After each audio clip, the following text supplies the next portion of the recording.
বছরের শেষ মাস ডিসেম্বরকে এভাবেই বরণ করে নিল চিলির বাসিন্দারা। এই উপলক্ষে রাজধানী সান্তিয়াগোতে আয়োজন করা হয় ঐতিহ্যবাহী প্যারিস প্যারেডের, যা দেখতে ঢল নামে হাজারো মানুষের।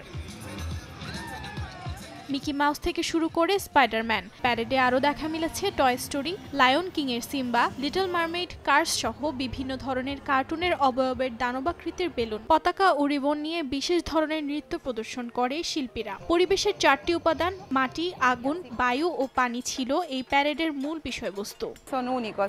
সুপার হিরোগুলো ভিন্নধর্মী, সেজন্য শিশু থেকে শুরু করে আমরা বড়রা আনন্দের সঙ্গে বড়দিন আসার আগে ডিসেম্বরকে বরণ করে নিলাম।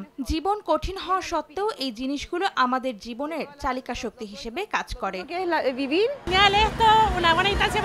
সত্যি বলতে প্রত্যেক বছর আরো বেশি মানুষ প্যারেডে যোগদান করে। প্যারেডটি 3 কিলোমিটার পর্যন্ত বিস্তৃত ছিল। অর্জিতা শেহজিন, সময় সংবাদ।